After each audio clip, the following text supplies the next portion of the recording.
요한복음 4장 말씀입니다. 신약성경 149쪽에 있습니다.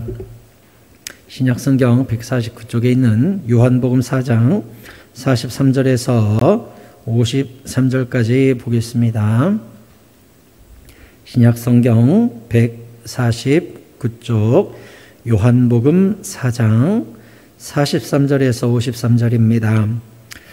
교독하실 때 제가 먼저 43절 읽겠습니다. 이틀이 지남에 예수께서 거기를 떠나 갈릴리로 가시며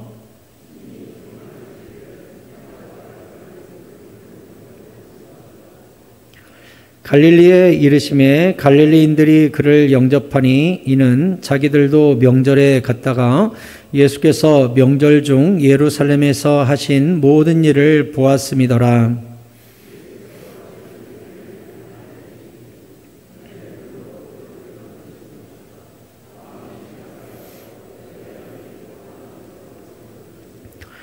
그가 예수께서 유대로부터 갈릴리로 오셨다는 것을 듣고 가서 청하되 내려오셔서 내 아들의 병을 고쳐주소서 하니 그가 거의 죽게 되었음이라.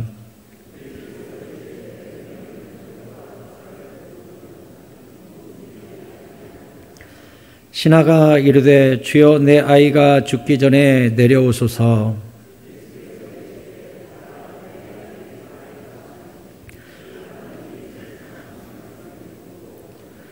내려가는 길에서 그 종들이 오다가 만나서 아이가 살아있다 하거늘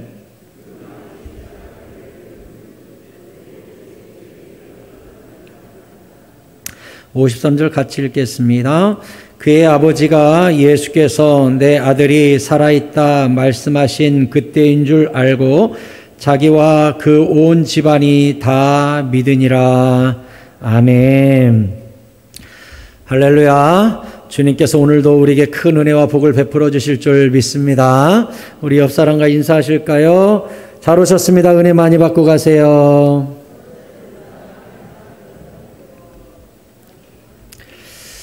감사합니다. 오늘 말씀 속에는 예수님을 찾아온 왕의 신하 이야기가 나옵니다. 물이 변하여 포도주가 된 갈릴리 가나에서 두 번째 표적을 행한 거라고 성경이 기록하고 있어요. 여러분, 모든 기적은 예수님이 하나님의 아들 되심과 메시아 되심을 보여주는 증거들입니다. 우리는 그 표적들을 통하여 예수님이 누구신가, 예수님 메시아구나, 하나님의 아들이시구나, 이것을 믿고 보게 되는 것이고, 그분께 장차 천국에 들어갈 내 영혼을 맡기는 것이 성경의 기적을 대하는 우리의 자세예요.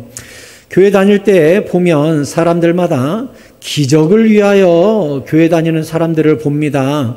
기도하면 사업이 잘 될 거야, 병이 나을 거야, 내 자녀가 잘 될 거야, 내가 형통할 거야, 이런 것을 가지고 예수 믿는 사람들을 보게 되는데 그 사람들 보면 나중에 흔들리고 무너지고 시험 들고 신앙을 떠나는 경우를 많이 보게 됩니다. 여러분, 이런 모든 예수 믿으면 물론 기도하면 표적이 나타나요. 오병이어가 내리기도 하고 이 왕의 신하처럼 아이가 병에 낫기도 해요. 그런데 이 모든 것들은 이 표적을 통하여 예수님이 누구인지를 너가 보고 믿어라는 이정표요, 이끄는 것이지 인도자일 뿐이지 그 표적이 목적이 돼서는 안 되는 거거든요. 그런데 표적이 목적이 되어서 예수 믿다가 이 지성소 안까지 쑥 들어와서 예수님이라는 오병이어를 직접 만나고 예수님이라는 실제와 천국의 실제와 복음의 실체를 만나야 되는데 나에게 응답 주시는 분, 복 주시는 분, 형통케 하시는 분 하면서 저 성전 바깥 마당만 배회하다가 신앙을 마무리하는 사람들 보면 얼마나 안타까운지 모르겠어요. 여러분, 첫 번째로 여러분께 드리고 싶은 말씀은 진리에 집중하라는 거예요. 따라서 하실까요? 진리에 집중하라. 오늘 본문 43절에 보면 이틀이 지남에 예수께서 거기를 떠나 갈릴리로 가시며 친히 증언하시기를 선지자가 고향에서는 높임을 받지 못한다 하시고 했어요. 예수님이 갈릴리로 가면서 이제 선지자가 고향으로 가고 있는데 이 사람들이 나를 환영할까? 이런 생각을 한 거죠. 예수님은 고향에 갈 때마다 주로 배척을 당했어요. 마가복음 6장 1절에 보면 예수께서 거기를 떠나사 고향으로 가시니 제자들도 따르니라. 안식일이 되어 회당에서 가르치시니 많은 사람이 듣고 놀라 이르되, 자, 예수님이 고향에 가서 교회에 가가지고 사람들 앞에 설교했더니 사람들이 우와 대단하다, 이렇게 유능한 설교자가 있었던가 깜짝 놀랐다는 거예요. 여기까지는 참 멋있죠. 그 뒤에 읽어보니까 이 사람이 어디서 이런 것을 얻었느냐, 이 사람이 받은 지혜와 그 손으로 이루어지는 이런 권능이 어찌 됨이냐. 고향 사람이다 보니까 예수? 우리 어릴 때 그 예수 맞네. 아니 어디서 이걸 배워갖고 왔지? 어디서 이걸 얻어갖고 왔지? 이랬다는 거예요. 3절에 보니까 이 사람이 마리아의 아들 목수가 아니냐, 야고보와 요셉과 유다와 시몬의 형제가 아니냐. 예수? 마리아 아들 아냐, 우리 마리아 아들. 아니 그리고 얘 동생도 있잖아. 야고보, 요셉, 유다, 시몬 동생들도 있는 그 예수 아냐.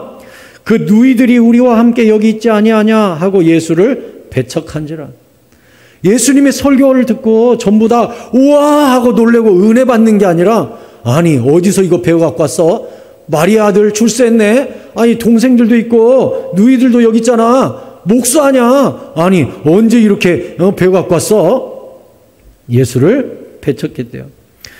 예수께서 그들에게 이르시되 선지자가 자기 고향과 자기 친척과 자기 집 외에서는 존경을 받지 못함이 없느니라 하시며, 거기서는 아무 권능도 행하실 수 없어 다만 소수의 병자에게 안수하여 고치실 뿐이었고 그들이 믿지 않음을 이상히 여기셨더라. 이에 모든 촌에 두루 다니시며 가르치시더라. 아멘. 고향 사람들은 예수님의 설교 말씀을 듣고 놀랐어요. 놀라고 깨달았다면 순종해야 되잖아요. 하지만 그들이 놀라놓고 어디서 배워갖고 왔어? 목수 아들 아냐? 마리아 아들 아냐? 아무개 형님 아냐? 아무개 오라버지 아냐? 하면서 예수님을 학벌과 족보와 가문과 직업을 쳐다보고 거절했다는 거예요. 여러분, 우리가 교회 와서 설교 듣다 보면 목사님이 앞에서 설교하십니다. 목사님의 학력과 외모와 족보와 나이와 출신을 바라보면서 아따 그 양반 똑똑하네. 그러면 은혜가 되겠어요? 목사님의 외모와 키와 옷차림을 바라보면서 오늘은 무엇이 어쩌니 저쩌니 하고 쳐다보면 은혜가 되겠어요?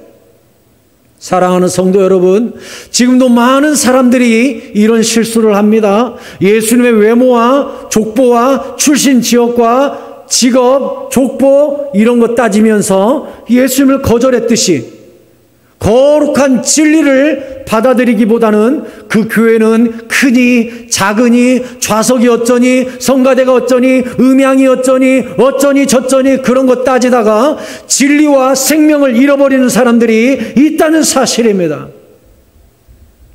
여러분, 그 교회가 크면 어떻고 작으면 어떻고 아무개가 다니면 어떻고 목사님이 어쩌니 저쩌니 하면 어떻습니까? 목사님이 서울대를 나왔든지 지방대를 나왔든지 교회가 10,000명이 모이든지 5명이 모이든지 그게 무슨 의미가 있습니까? 가장 중요한 것이 무엇인 줄 압니까? 그 예배가 있는 곳에 주의 성령님이 함께 하시고 진리가 선포되고 예수 그리스도께서 임재하여 주시고 우리를 만져주신다면 생명을 붙잡으시기를 바랍니다. 그게 핵심입니다. 그게. 우리가 어린 왕자라는 책을 보면 그 안에 여러 풍자적인 이야기들이 섞여 있습니다.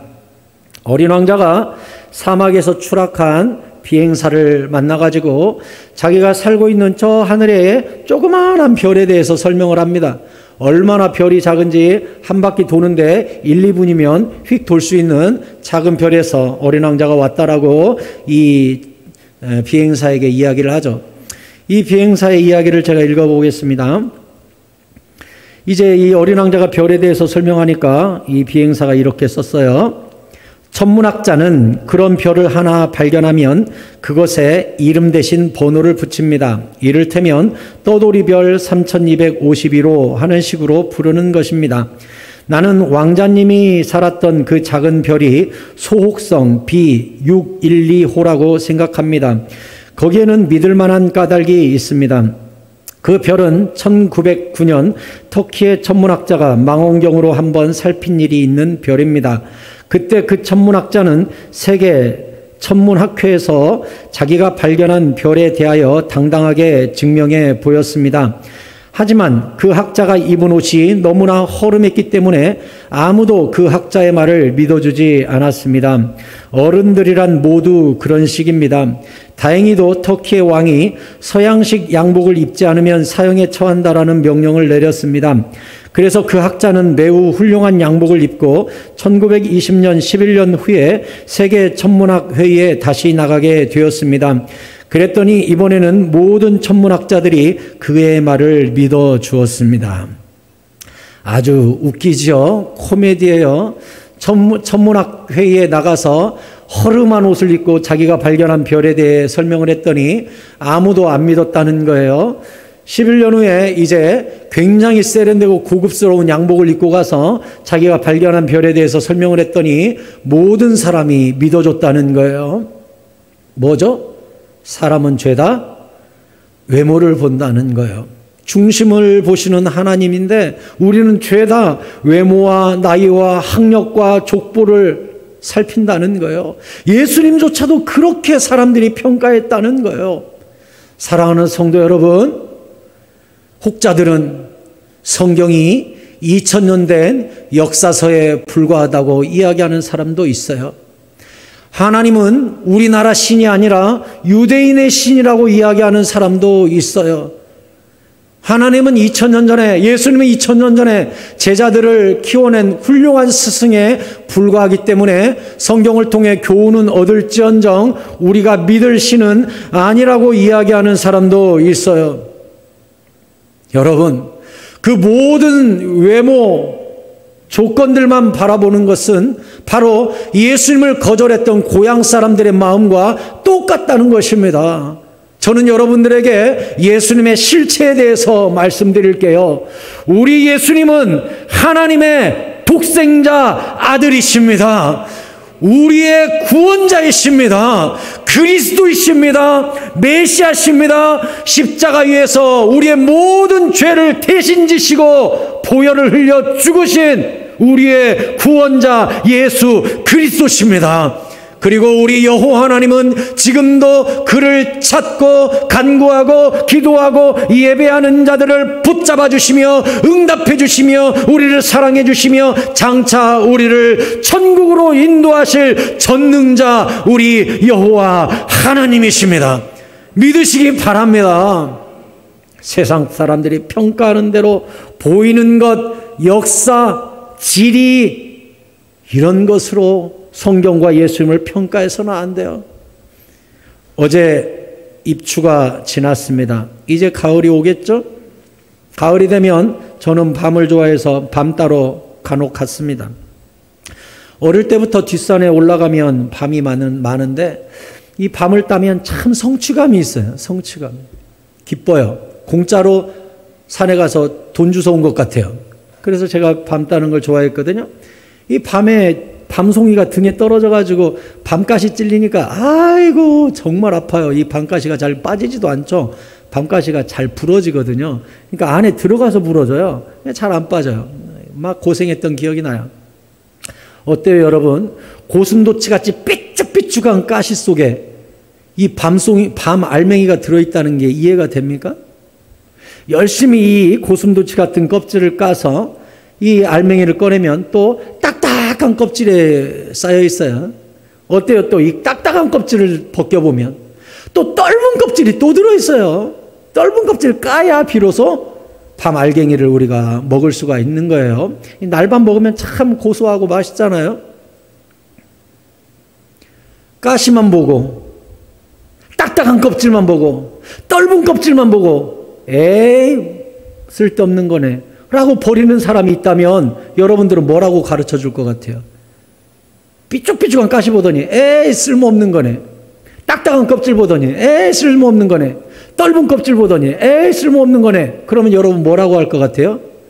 아이 사람아, 까봐. 그 안에 들어가면 진짜 맛있는 알맹이가 들어있다니까 하고 여러분들이 가르쳐 줄 거 아니에요? 우리 자식 손주들한테 가르칠 때 이거 가시 조심스럽게 까면, 이 딱딱한 껍질 조심스럽게 벗기면, 떫은 껍질 조심스럽게 벗기면 맛있는 게 있다니까 하고 우리가 가르쳐 주는 거 아니에요? 그런데 예수님을 찾아가는 많은 사람들이 겉모습만 보고 그 안에 들어있는 진리를 보지 못하고 그 안에 있는 영생을 보지 못하고 예수님의 겉모습과 가문과 학력과 집안과 족보만 바라보면서 에이, 마리아 아들. 여러분, 오병이어 지난주까지 제가 설교했습니다. 오병이어 이후에 어떤 일이 있었는 줄 알아요? 사람들이 이런 생각했어요.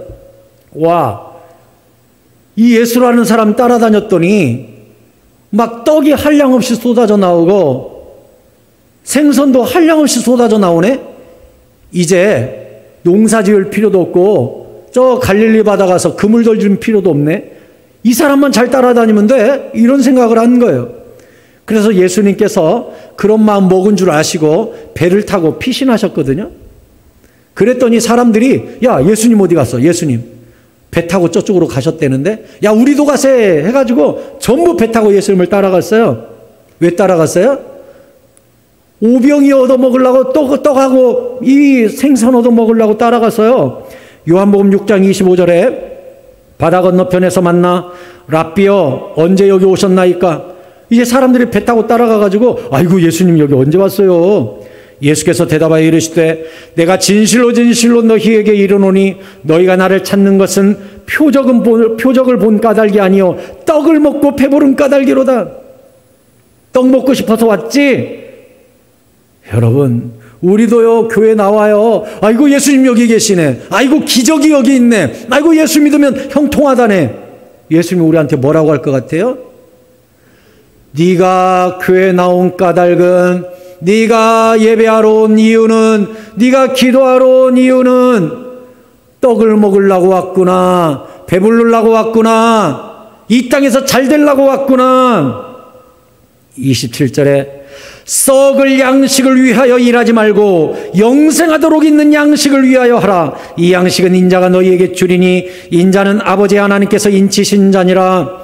얘들아, 나를 따라오되 이 땅에 썩어질 것들 얻어먹으려고 따라오면 안 돼. 영생한 것, 하늘의 것, 그것을 얻기 위해서 나를 따라와야 돼. 그랬더니 28절 그들이 묻되 우리가 어떻게 하여야 하나님의 일을 하오리까? 우리가 그럼 뭘 먹어야 영생한 걸 먹는 겁니까? 예수께서 대답하여 이르시되 하나님께서 보내신 이를 믿는 것이 하나님의 일이니라. 아멘. 여러분, 예수님이 손에 쥐고 계신 기적만 따라다니지 마시고 예수님을 따라다니시기 바랍니다.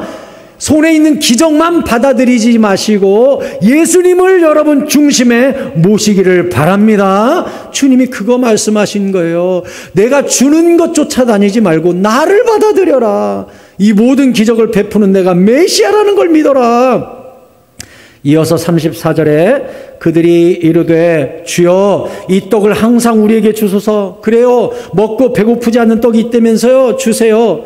예수께서 이르시되 나는 생명의 떡이니 내게 오는 자는 결코 줄이지 아니할 터이요 나를 믿는 자는 영원히 목마르지 아니하리라. 나를 먹어라 그러면 계속 배부르고 나를 먹어라 그러면 목마를 일이 없다 했어요.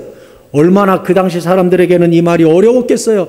아니, 예수님을 먹으라니 이게 말이 돼요? 예수님 먹으면 배 안 고프고 예수님 먹으면 목이 안 마렵다고 하니까 이게 이해가 되겠어요?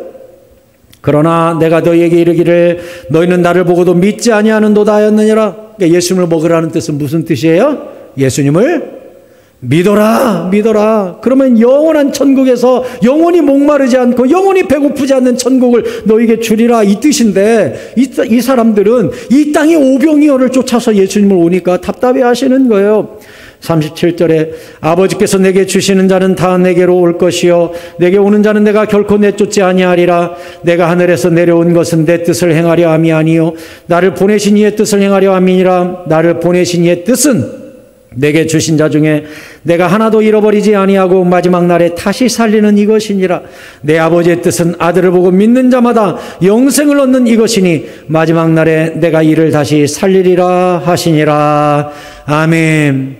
우리 예수 그리스도께서 하늘에서 만나로 이 땅에 내려오신 이유는 예수 믿고 구원받아 부활의 영광에 들어가 영생하도록 사는 저 천국에 들어가라고 예수님이 하늘의 떡으로 이 땅에 내려오셨다는 사실입니다. 여러분, 예수 믿으면 물론 이 땅에서 잘 돼요. 하지만 이 땅에서 잘 되게 하는 이유가 무엇이냐?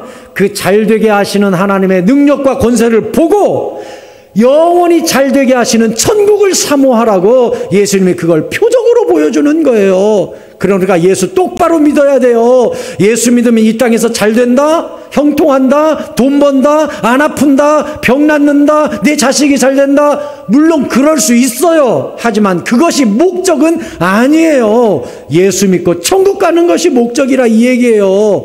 근데 사람들은 예수님 따라가면 떡과 물고기를 계속 얻을 수 있네 하고 오니까 예수님이 제발 그렇게 믿지 말라고 한 거예요. 제자들은 이해를 했을까요?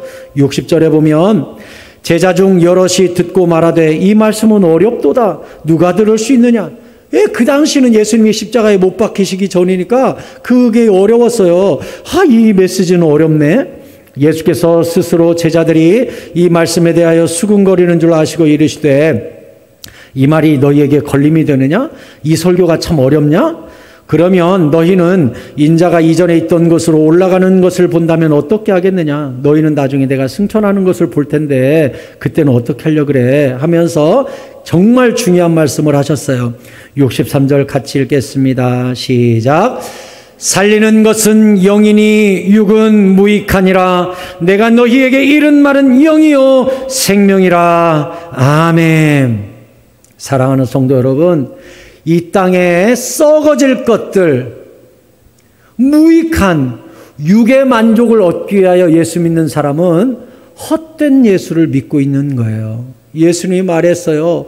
육은 무익한 거야. 이 땅에서 주는 오병이어를 쫓아서 나만 따라다니는 것 무익한 거야. 내가 너에게 주는 영원한 떡, 영원한 천국, 영생의 생명, 부활의 능력을 너희가 믿고 그 영생을 얻어야 된다. 이렇게 가르쳐 주신 거예요. 사랑하는 성도 여러분,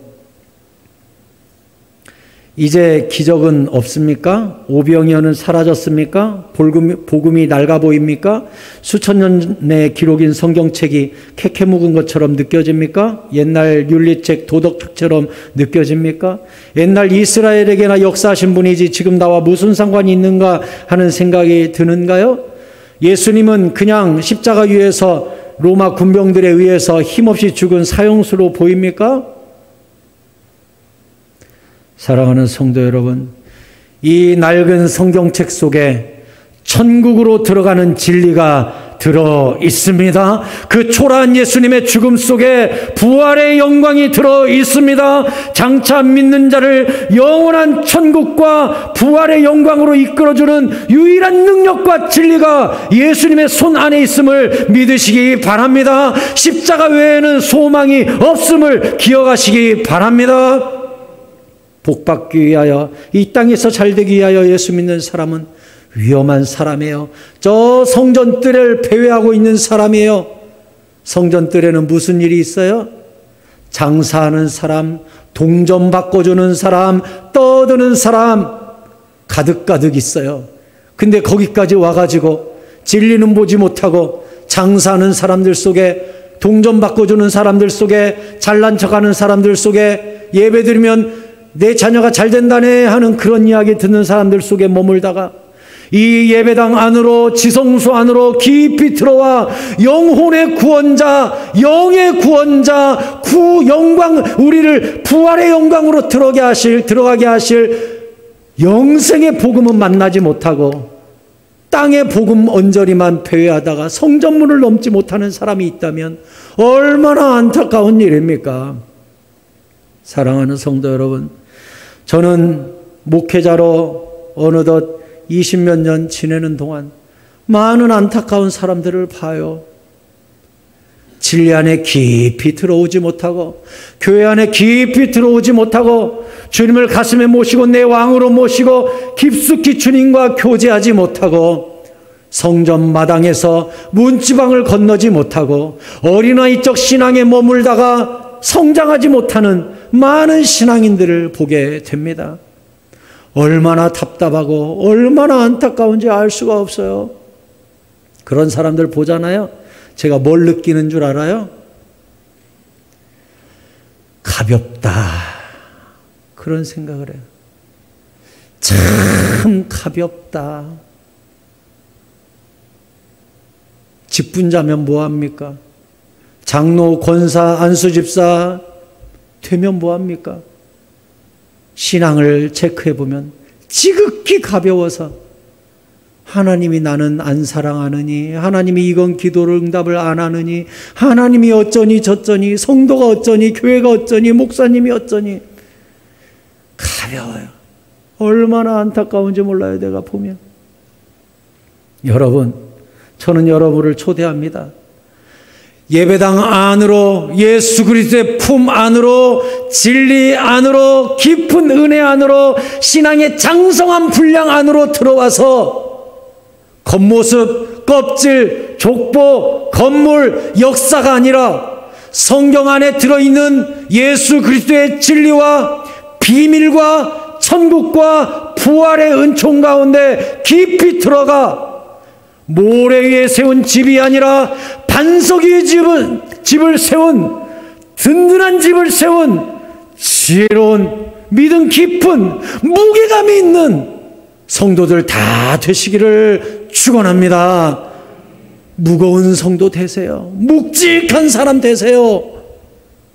여러분도 봤잖아요. 저는요, 수년 전에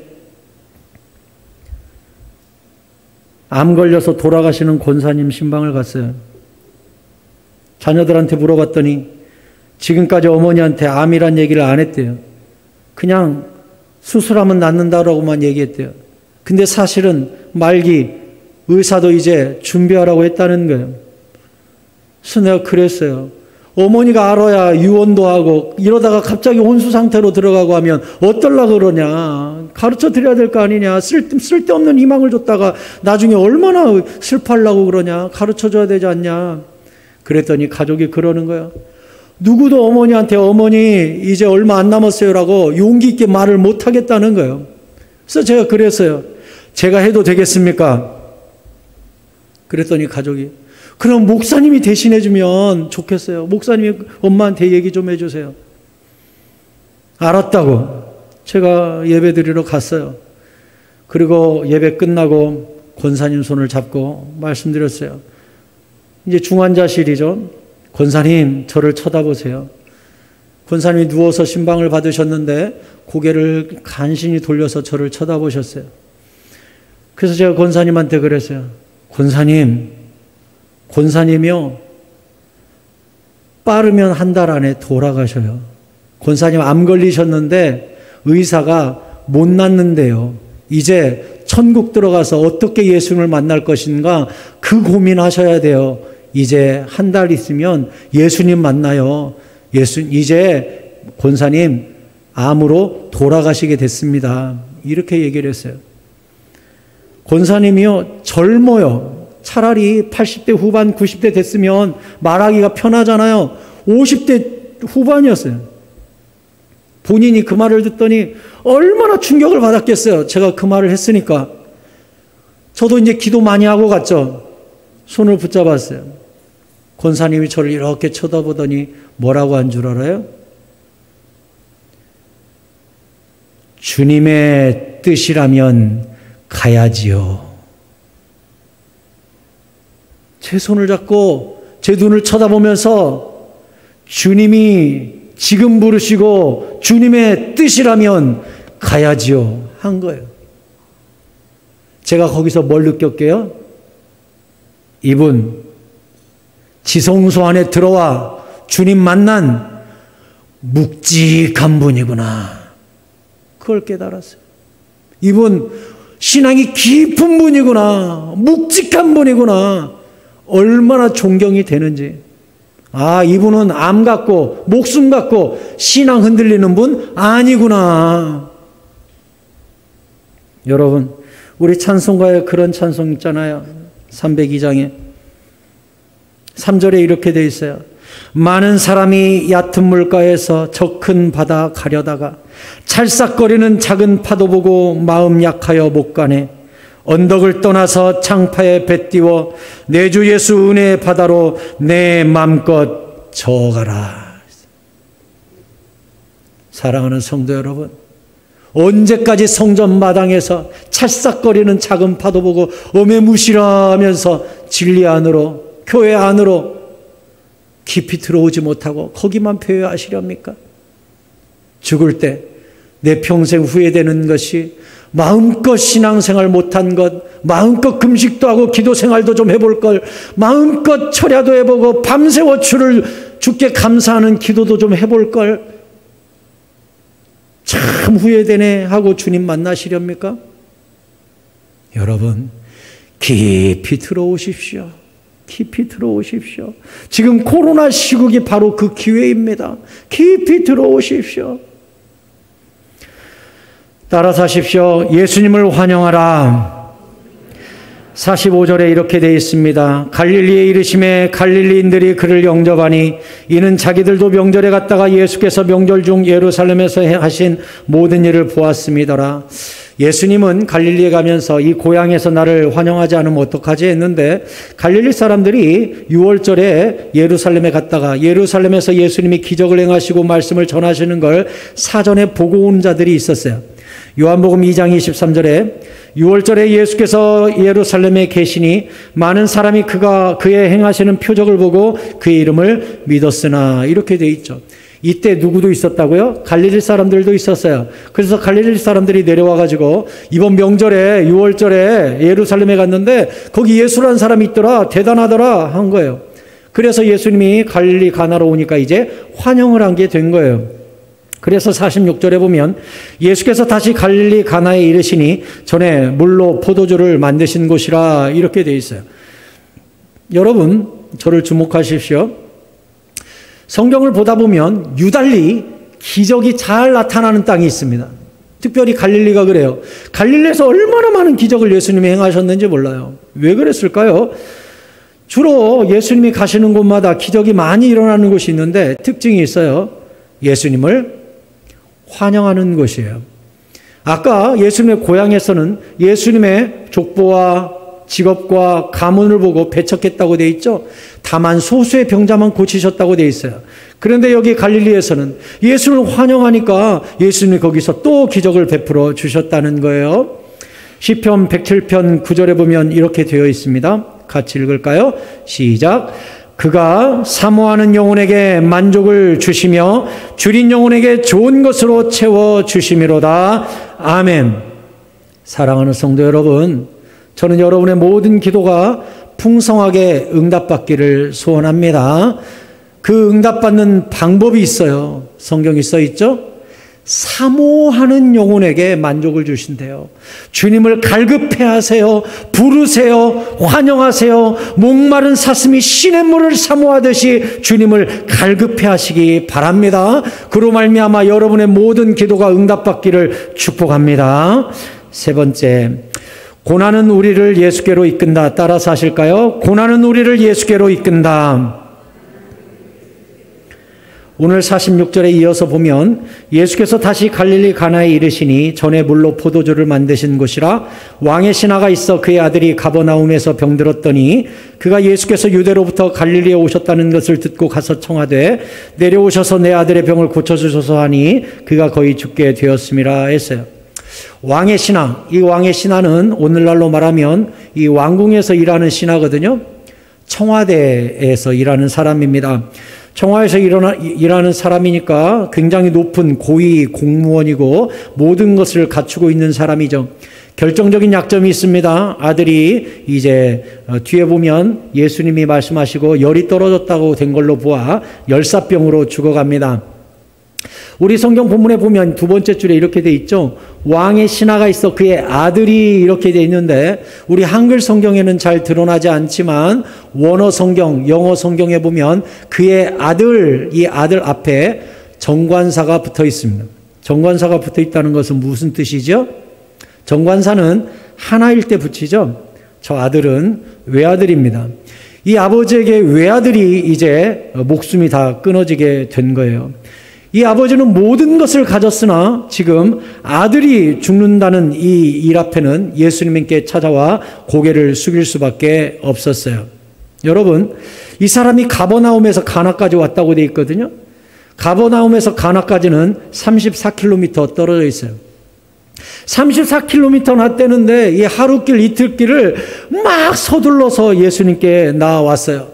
그가 가진 돈과 권력을 가지고 별 시도를 다 했을 거예요. 그런데 아이가 낳지 않으니까 결국 지푸라기라도 붙잡는 심정으로 예수님을 찾아온 거예요. 여러분 여기서 한번 생각해 볼까요? 이 사람이 왕궁에서 쫓겨났다고 예수님 찾아왔을까요? 혹시 쫓겨났다면? 이 사람이 혹시 돈을 잃었다면 예수님을 찾아왔을까요? 아니요. 자식이 죽어가니까 예수님 찾아온 거예요. 가장 큰 약점을 주님이 때리신 거예요. 여러분, 제가 병원에 중증 환자 설교를 가면 다 은혜를 받고 울어요. 근데 그냥 간단히 퇴원할 수 있는 간단한 병에 걸린 사람은 웃으면서 목사님 뭐하러 오셨어요? 웃어요. 근데 중환자실에서 죽어가는 사람은 울어요. 왜 그럴까요? 금방 퇴원할 병은 쉽잖아요. 굳이 하나님께 간절히 기도하지 않아도 의사 손에서 해결되잖아요. 근데 중환자실은 의사 손을 넘어섰거든요. 주님이 도와주시지 않으면 이제 안 되거든요. 그러니까 그때는 막 울면서 신방을 받아요. 그러면 하나님이 왜 이 왕의 신하의 자식을 쳤는지 아시겠어요? 그래야 예수님 찾아오기 때문에 그래요. 하나님도요, 우리의 무엇을 치시는 줄 알아요? 내가 가장 사랑하고 신뢰하는 그것을 치는 거예요. 이 왕의 신하는요, 자식을 쳐야 주님 앞에서 납작 엎드리는 거예요. 그래서 하나님이 그것을 치시는 거예요. 우리가 탕자를 보잖아요. 탕자도 아버지의 모든 유산을 들고 나가서 언제 돌아올 생각을 하죠? 이제 생사의 갈림길에서 쥐업 열매조차 먹을 수 없을 때 아버지를 떠올리고 돌아가거든요. 성 어거스틴이 이런 말을 했어요. 탕자가 조금 배고플 때는 쥐업 열매를 찾았고 그가 많이 배고팠을 때는 아버지를 찾았다 했어요. 참 맞는 말이죠. 조금 배고플 때는 쥐업 열매 따라가요. 쥐업 열매조차 없을 때는 아버지가 생각나는 거예요. 여러분, 코로나는 우리에게 점점 쥐업 열매조차 빼앗아가고 있습니다. 저의 교제권은 목사님들이기 때문에 목사님들 이야기를 들어보니까 이제는 작은 개척교회 같은 경우는 아예 성도님들이 교회를 안 와요. 그렇다고 방송 영상 설교를 할 장비가 있어요? 없어요. 정말 이제 살 소망까지 끊어진 목사님들이 있어요. 자영업자들도 이제 대출도 맥시멈까지 다 받아가지고 삶의 귀퉁이까지 내몰린 자영업자들이 있어요. 고린도후서 1장 8절에 보면 형제들아 우리가 아시아에서 당한 환난을 너희가 모르기를 원하지 아니하노니 사도 바울도 복음을 전하다가 환난을 많이 당했거든요. 힘에 겹도록 심한 고난을 당하여 살 소망까지 끊어지고 우리는 우리 자신이 사형 선고를 받은 줄 알았으니 사도 바울이 뭐라고 사형 선고를 받은 줄 알았으니라고 완화된 표현을 저기다 써놨지만 사실은 어떤 표현입니까? 오늘 죽는구나. 오늘 예수님 만나는구나. 라는 상황까지 사도 바울이 갔었다는 겁니다. 근데 지금 살아서 편지를 쓰면서 사도 바울이 뭐라고 고백했냐? 이는 나에게 사형 선고를 내릴 만큼 큰 고난, 살 소망까지 끊어지는 이런 고난을 나에게 주신 이유는 우리로 자기를 의지하지 말고 오직 죽은 자를 다시 살리시는 하나님만 의지하게 하심이라. 아멘. 여러분, 코로나로 힘드십니까? 병으로 힘드십니까? 관계로 힘드십니까?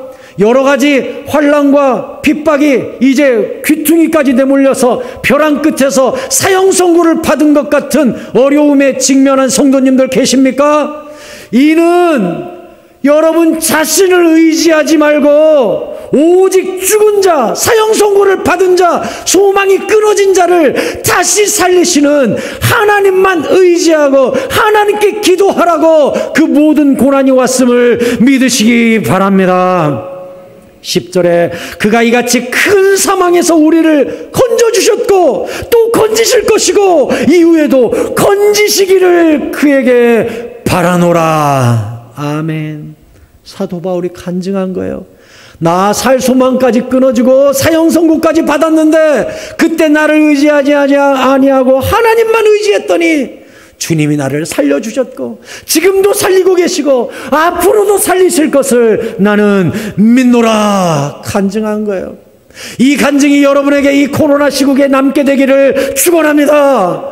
어렵죠? 힘드시죠? 여러분을 의지하지 마세요. 하나님을 의지하세요. 이런 때일수록 더 기도하세요. 더 예배하세요. 그리고 나중에 이 코로나가 끝난 지 1년 후 10년 후가 될지 저는 모르겠어요. 언젠가는 끝날 거예요. 하지만 그때 여러분의 입술에서 그때 나를 건지셨고 지금도 나를 건지고 계시며 앞으로도 건지실 여호와 하나님이 나의 하나님이다 고백하는 여러분 모두가 될 수 있기를 예수 그리스도의 이름으로 축원합니다. 축원합니다.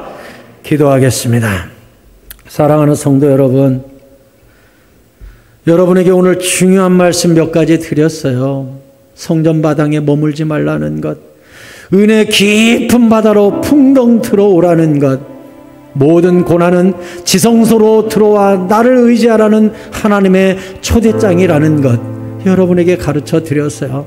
위기가 왔습니다. 이때야말로 우리의 신앙이 장성한 분량에 이를 수 있는 기회예요. 은혜 깊은 바다에 들어가 간증을 남길 기회예요. 언제까지 성전 바닥만 폐회하겠습니까? 코로나 시국에 어려움이 닥쳐왔는 이 시국에 여러분, 코로나는 주님이 지성소에서 성전 바닥으로 던진 밧줄이라고 저는 생각해요. 사랑하는 성도 여러분, 이 밧줄 붙잡고 지성소 안으로 깊이 들어와 오병이어 이 땅에 먹을 거의 신앙에서 영적인 오병이어 예수님을 모시고 사는 영적인 사람으로 거듭나는 신앙의 성장이 여러분 가운데 일어나기를 축복합니다. 주여 한번 부르짖고 기도하겠습니다. 주여, 아버지 하나님, 우리 성도들에게 믿음을 주사 성전 마당에 머무는 믿음이 아니라 지성소 안에 들어와 주님을 만나고 경험하고 영적 오병이어를 맛보고 주님과 진리를 믿는 주의 자녀들 되게 하여 주시옵소서. 주여, 주여,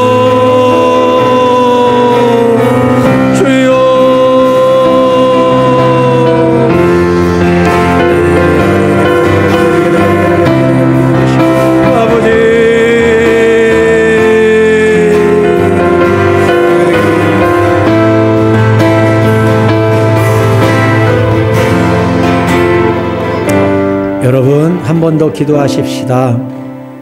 이 왕의 신하는 아들의 열이 언제 떨어졌나 확인한 다음 온 가족이 예수를 믿었다고 성경이 기록하고 있어요.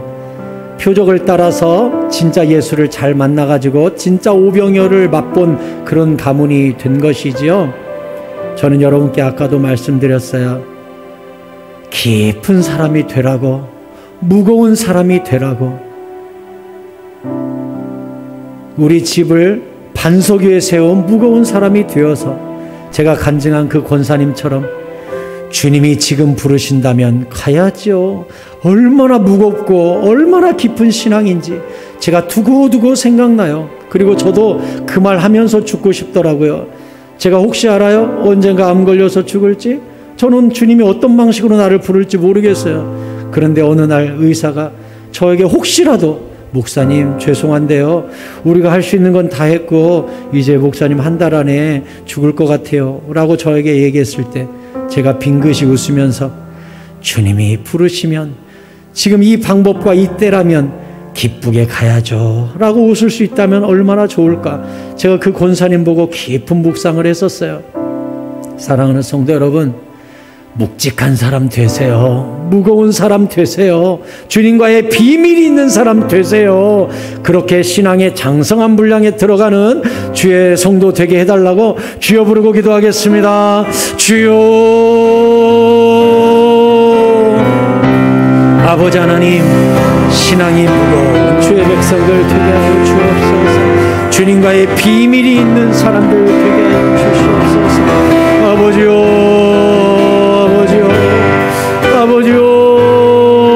우리 성도들 가볍지 않고 믿음의 장성한 분량에 들어가서 깊은 신앙의 사람들 되게 하여 주시옵소서. 주여.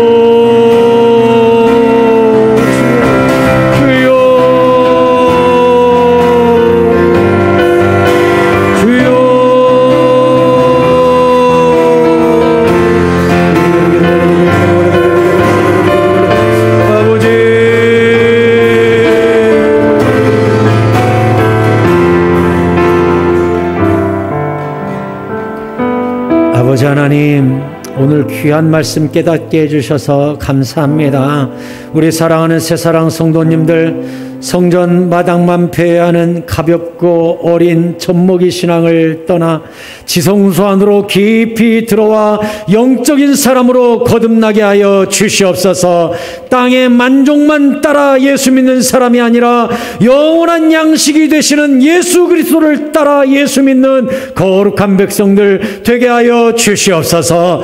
우리 성도들 신앙이 깊고 무거운 성도들 되게 하여 주시옵소서. 모든 것을 합하여 선을 이루실 여호와 하나님을 철저히 신뢰하고 지성소 안으로 깊이 들어와 주님과 기도하고 예배하고 교제하며 많은 비밀을 가진 주의 성도들 되게 하여 주시옵소서. 믿사옵고 예수 그리스도의 이름으로 기도합니다. 아멘.